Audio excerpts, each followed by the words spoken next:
3. 영계의 통일과 지상세계 통일.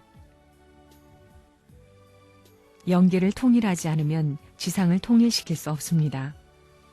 영계를 통일한 주인이 계시다면 지상의 통일이 문제겠습니까? 그것은 어렵지 않습니다. 앞으로 우리는 영통하는 사람까지 주관해야 합니다. 지금 영계를 통하는 사람들의 대장이 선생님입니다. 그들도 여기 와서 배워야 됩니다. 그들은 일방향밖에 모릅니다. 그렇기 때문에 영계에서 가르쳐준다고 그것을 절대시해서는 안 되는 것입니다. 그것을 원리로 해득해서 방향을 가려가지 않으면 영통인들은 사탄이 되기가 쉽습니다. 지금은 영계가 선생님을 증거하고 선생님을 따라오고 있습니다. 선생님은 영계의 내용을 전문적으로 알고 있기 때문에 사탄인이 무엇이니 하는 것을 잘 가리면서 지금까지 이만큼 끌고 나올 수 있었습니다. 그래서 망하지 않은 것입니다. 영계에는 몇천억의 영인들이 있습니다. 거기에 비해 세계의 인류는 너무나 적습니다. 앞으로 우리가 국가 기준만 넘어서게 되면 영계를 통원할 수 있습니다. 세계 인류는 문제도 안 되는 것입니다. 그런 때가 오면 우리의 때가 멀지 않다는 것을 알아야 합니다. 이렇게 볼 때 세계는 앞으로 어떻게 되고 공산세계는 어떻게 될 것인지 대개 윤곽이 드러납니다.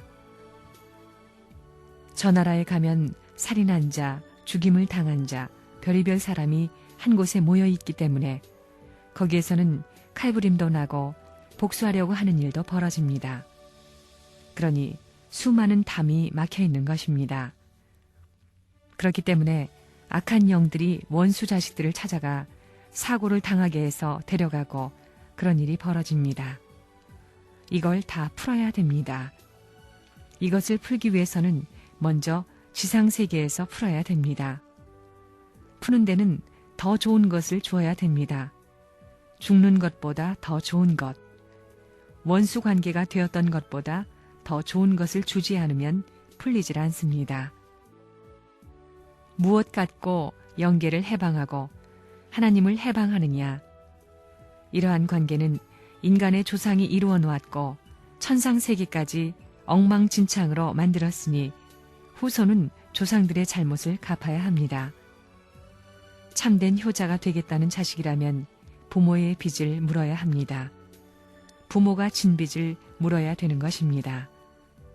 그런 의미에서 영계에 있는 조상의 막힌 담을 헐어내는 운동을 해야 됩니다. 그러므로 말미암아 조상들이 찾아와서 여러분에게 가르쳐주게 됩니다. 이것은 꿈 같은 사실입니다. 선생님은 여러분의 조상은 어떻고 무엇을 했는지 보면 합니다. 악한 영인의 후손을 바라보면 깜깜해집니다. 그 조상의 얼굴이 쓱 보였다가 휙 사라집니다. 그렇기 때문에 악한 영, 선한 영을 가리는 것입니다. 영계를 결속해야 할 텐데 영계를 수습 못하는 사람은 천하를 통일 못하는 것입니다. 천운의 뿌리가 하늘인데 하늘을 수습 못하는 사람이 어떻게 그 결과를 이 세상의 도리로 만들어 세계를 통일하겠습니까? 그렇기 때문에 지상을 통일하기 전에 영계를 통일해야 됩니다.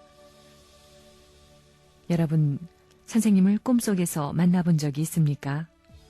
모두 그런 일이 벌어져야 됩니다. 그런 단체는 세상에 없습니다. 나라도 없습니다. 왜 통일교회가 세계적으로 잘 성장하느냐? 어디에 선교사로 보내도 영계를 실감하는 생활을 해야 합니다. 어떤 일이 벌어졌느냐?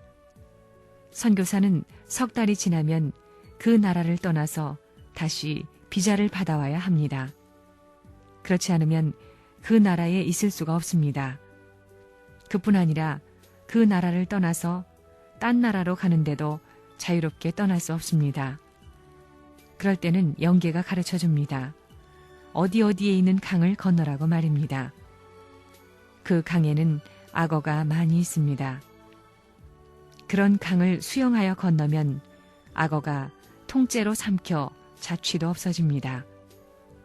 그러한 위험한 데를 통해 국경을 넘어가게 하기 위해서 영계가 잘 가르쳐 줍니다. 몇 시 몇 분부터 몇 시 몇 분 사이에 넘으면 된다 하고 말입니다. 그렇게 하지 않으면 어쩔 수가 없습니다. 그러한 명령을 계시로 받으면서 국경을 왕래하는 선교사가 많다는 것입니다. 공산권은 모두 하나님이 없다고 하고 하나님의 존재에 반대하는 세계입니다. 공산당은 어느 나라든 다 같이 종교가 들어오면 그걸 박멸합니다.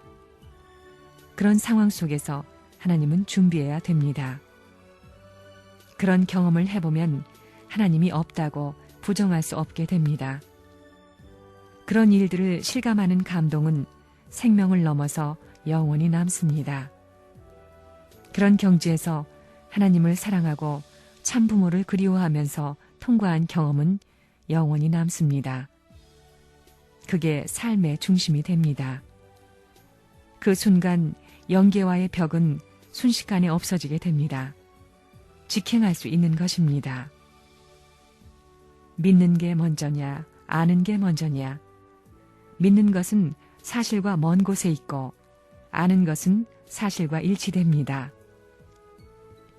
여러분, 신앙생활이라고 하는데 신앙을 생활로 삼고 있습니까? 거기서는 체휼권이 표면화합니다. 내면화가 아니라 표면화한 실체권과 연결되어 생활하고 있다는 긍지가 얼마나 크고 감사한지 모릅니다. 그런 경지도 있습니다. 영계는 틀림없이 있습니다. 하나님은 틀림없이 계시다. 누가 부정해도 계시다 하는 것을 실감하고 있다는 사실은 무서운 일입니다. 그것은 하나님 세계에 속하는 마음입니다. 아무리 지상에서 고난을 통과한다고 하더라도 그 사람은 하나님 나라의 국민입니다. 하나님의 자녀입니다. 여러분, 아무리 어려운 일이 있더라도 자신의 마음이 절대 변하지 않는다는 경지에 들어가 있는지 자문해 보십시오. 거기까지 가야 됩니다. 그것이 고비입니다. 사탄 세계의 성벽을 넘어 들어가면 하나님의 존재가 실증될 것입니다. 그렇지 않을 때에는 성으로 들어가는 다리를 건너고도 궁중에 못 들어간 것과 마찬가지입니다. 한번 들어가 보지 않으면 아무것도 알 수 없습니다. 성 밖에서 아무리 바라보아도 그곳에 못 미칩니다.